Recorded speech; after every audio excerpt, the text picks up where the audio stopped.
지주 집안에 소름 끼치는 저주. 도쿄로 상경한 친구에게 들은 이야기입니다. 친구는 깊은 산속 마을에서 살았다고 합니다.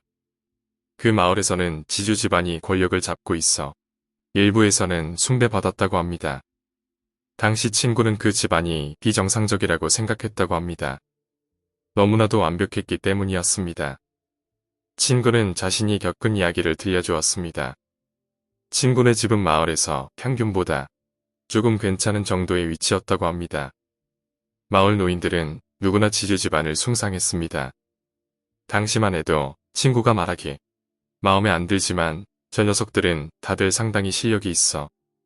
시험에서 다들 만점 가까이 맞으니까 성적도 좋고 운동신경도 뛰어나서 마라톤을 뛰어도 거의 1등이지. 하지만 뭔가 이상해. 적어도 30년간 저런 완벽한 사람들만 이어져 왔다는 건데. 지주 집안은 아이가 많이 태어나는데 어떻게 모자라는 사람이 한 명도 없는 거지? 이렇게 의문을 품고 있었답니다. 나는 사실 어디서 뛰어난 아이들만 모아온 거 아닐까? 하고 의문을 제기했습니다. 하지만 친구는 고개를 저었습니다.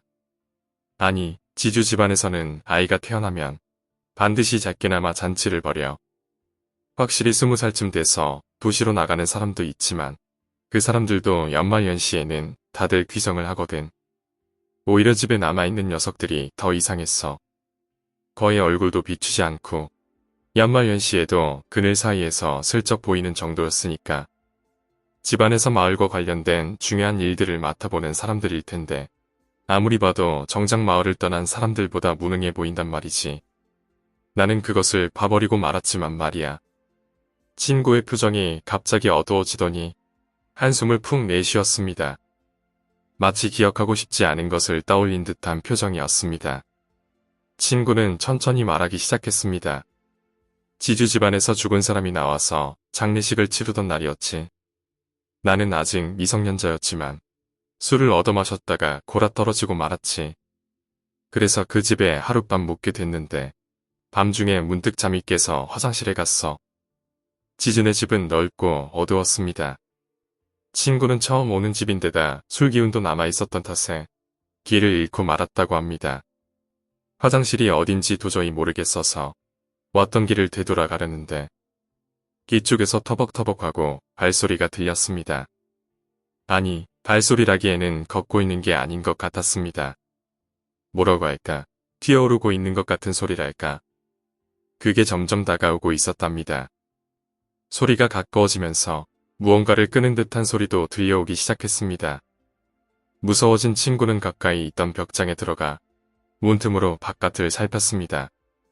소리의 정체는 사람이었습니다. 안심하고 화장실이 어딘지 물어보려던 순간 친구는 공포에 사로잡혀 얼어버리고 말았습니다. 그 사람은 검은 옷을 입은 채 얼굴에는 가면 같은 것을 쓰고 있었습니다. 다리는 하나가 없었습니다. 그런데 손에 다리 하나가 들려있더라는 겁니다. 너무 충격적이라 친구는 숨조차 쉴 수 없었다고 합니다.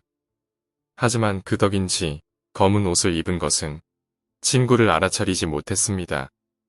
그리고 그대로 외발로 터벅터벅 아무런 말 없이 복도 안쪽으로 사라졌습니다. 그날 밤 친구는 잠도 제대로 못 이루고 이불 속에서 벌벌 떨었다고 합니다. 날이 밝은 뒤 어젯밤 일을 누군가에게 말해야 할지 친구는 고민했습니다.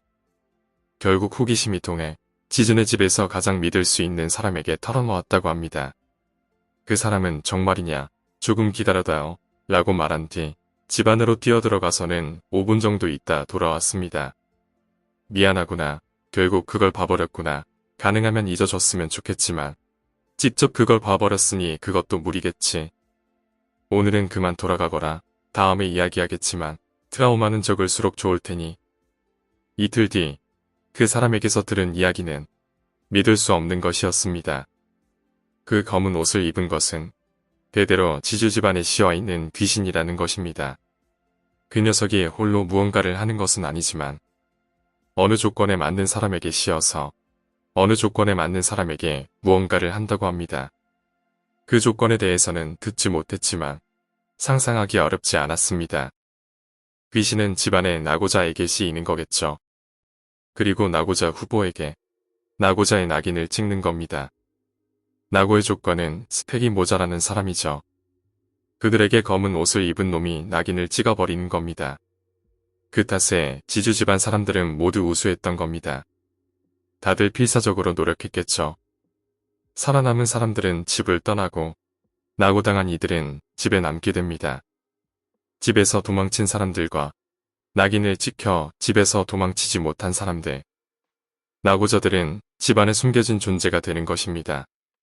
다른 사람들과 얼굴을 마주할 일이 없으니 자연히 사람들은 지주 집안에 우수한 사람들만 있다고 느끼게 되는 것이죠.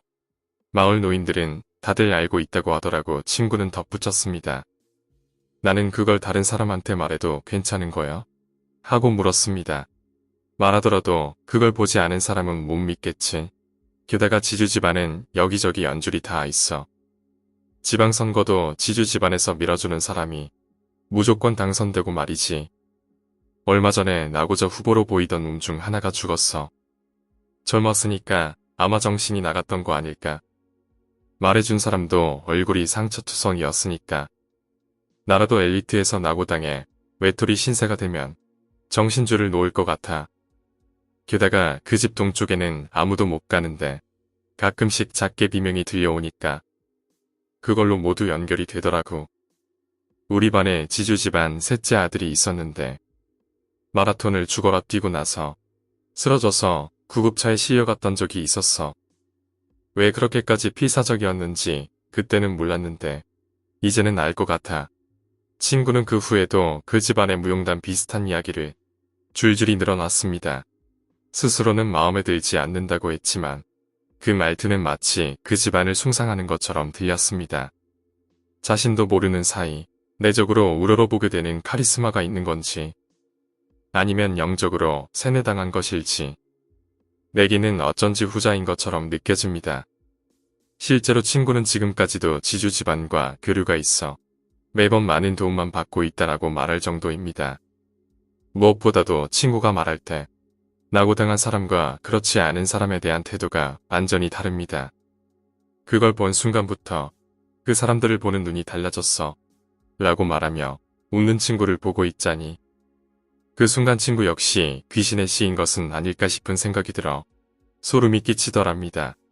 오늘 이야기는 여기까지입니다. 오늘 이야기가 재미있으셨다면 구독과 좋아요, 댓글 부탁드립니다. 댓글은 저에게 큰 힘이 됩니다. 감사합니다.